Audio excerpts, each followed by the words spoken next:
All right, breaking news. We finally somehow TMZ or Adam 22 got the scoop.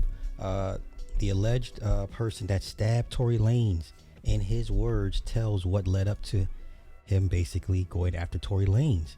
And it is not what we thought. The initial premise was Tory was being disrespectful to Casio's wife, and that didn't take place. So let's get into it.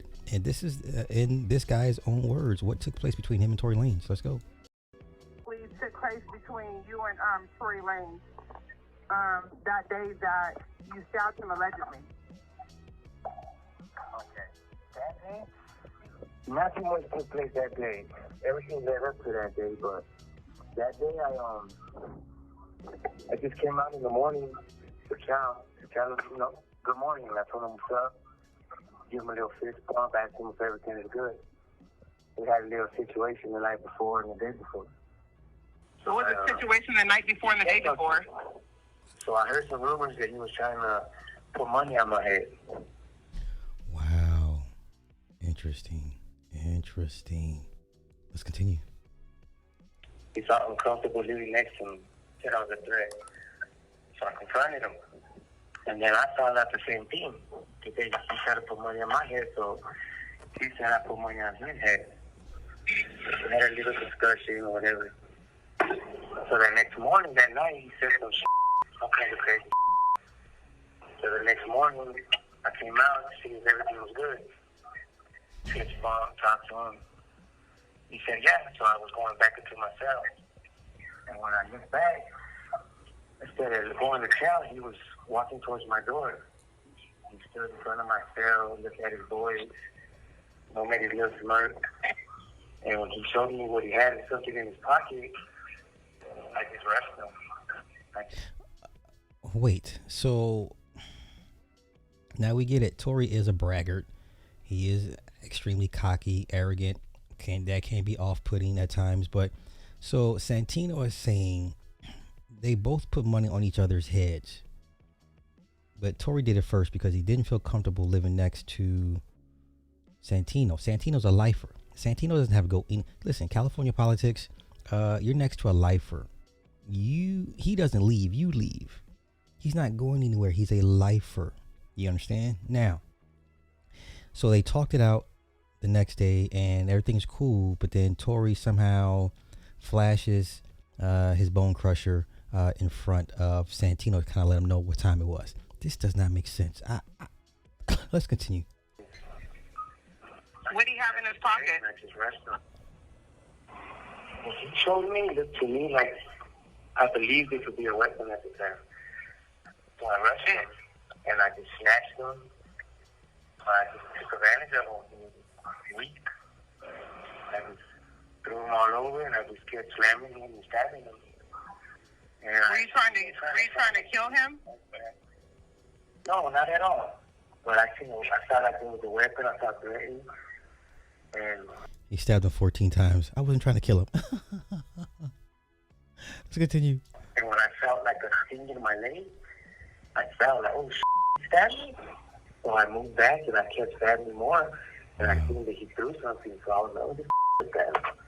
So I just kept going. After he was yelling, help, screaming, please help me. I just picked him up in that fake protection and said, I'm like, look at me. And then I just let him go. Like, I was just saying, like, man, you trying to kill me? What were you guys like? I know why, but why would he pick you out of all people to want to put money on your head? Well, what was the beef exactly about? It was really no beef. He just talked a lot. And I had confronted him a while back about I could see this happening. always saying certain around me. Like, I'll take a fade, I'll knife up, I'll put a in his place. And to me, I feel like the second, third time hearing that in a conversation, I was like, man, what you trying to say? So I approached him and told him, like, what's up? Like, just go, I'll come into your cell, we'll do whatever. Like, let's play this game then. Because I felt like he was kind of antagonizing me, like testing me, like if someone was afraid or something. Once again, this guy is serving life. He's been putting in work. Tory, you got 8 years and some change. You got an out date. You're going home. Your best bet is to keep your head down and be peaceful or be respectful to everybody. This guy's never going home. He has nothing to lose. You're in his house, if you think about it. Okay? But wow. Once again, take everything being presented with a huge grain of pink Himalayan sea salt. We were cool in the beginning. We were cool for like a year. We chilled, kicked it together, everything. They just they're not on that type of prison yard, Rochelle. Okay. No. They got like little fractions, but she was more like he was different. He started kicking it with certain people, you know. And when we started doing that, that's kind of when we had our little misunderstandings and we stopped talking as much. But we were neighbors for a while. I've been knowing him for about 2 years already. Okay. And during the situation when you and him grew a friendship? Yeah, we were cool. We chilled, we ate, we drank, we partied, we kicked it. Yeah, we were good. How much did the guy tell you that he paid to have you killed to get off the yard? Oh, he said double whatever I was offering, but I never made that offer. That's what I never understand. He said that someone told him I offered people money to get rid of him. So he said he would give that person double and some dope and stuff. So. Wow. But truth be told, I never offered no money. Like, why would I offer somebody something I could do? Yeah, he could do it himself. Yeah, he's a lifer. This makes no sense. Okay, so if I'm looking at this from the outside, I would, if you believe what Santino is saying, basically Tory was the aggressor. I would tell the blacks this ain't worth the riot. I would tell the blacks stand down. This ain't worth tearing up everything and losing your privileges for 90 days, 6 months to a year. This ain't worth the riot. If you believe what Santino is saying. Now, of course, we would have to hear from Tory's side, which you probably never will, but why would this guy have to lie? He's doing life in prison. Maybe he wants some clout because he knows who he is, and this may lead to some clicks and views for him and maybe some extra money in his commissary. That is very possible. But going off from what I remember how the politics go, this basically just is a one-on-one situation. They both should have had reputables involved. Tory should have went to his people and said, hey, homeboy put a price on my head. What's the play? What's the next move? Right? And then if homeboy Santino hears the same thing, then he should have went to his people just to give him a heads up, I guess, out of courtesy. I don't know. It didn't make sense. But once he yelled and make threats and I'll have you killed and yeah, you can't do that. I'll have a run up to your cell, all that comments and I felt like, all right, you threatened my life. Like, there's nothing else to do but confront you. And that's what happened the next morning. I asked him, are we cool? He said, yeah, it's cool. And when I went to my cell, he followed me. And like I told you earlier. Okay, now if that is true, Tory stalked him and went to his cell and flashed a weapon on him. What else? Then all bets are off. Ain't no more talking. So it seems to me Tory was the aggressor. This ain't worth the riot, fellas. I would tell the fellas, the brothers, to stand down. This ain't worth a race riot. Do you have any regrets of stabbing him? Regrets? Oh, shit. Because you stabbed him 14 times. He did what he had to do. What you mean?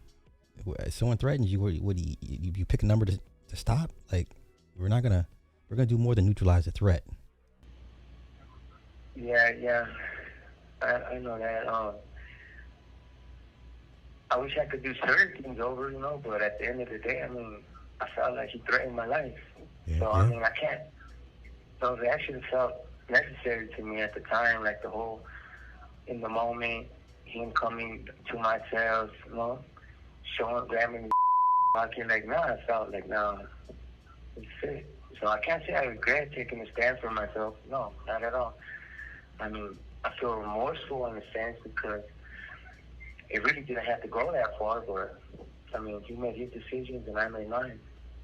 Okay, so this officially dispels the myth or the story that Tory was talking smack to Santino's wife, but it does confirm that Tory was talking smack. Tory is known for talking smack. Prison is the last place you ever want to be talking smack. Like, everybody's an apex predator in some regards, or everybody's an alpha, whatever the case may be. Like, everybody is top of the food chain in their own little ecosystem, and everybody's a megalodon, everybody's a great white shark, everybody's a gray wolf. Like, this is stupid on Tory's part if this is true. Well, did he end up having a weapon on him? I mean, obviously, I got a stab mark in my leg, and with both going to the hole. I mean, they didn't find no weapons either. I don't understand that part. That's interesting. But okay, so no weapons were found from him, only from you. No weapon was the weapon I was using wasn't found either. Wow. There was no weapon found. Interesting. Where'd it go? That's what in the video it shows me putting it on the floor.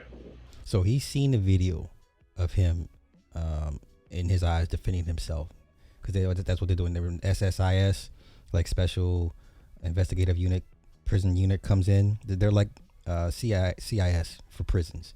They actually have their own special investigative unit specifically for crimes in prison, and they'll show you the video like, oh, this wasn't you didn't do this. So he clearly said he saw it. They showed him his video of him putting the weapon on the floor. Now, clearly, other inmates couldn't have taken it.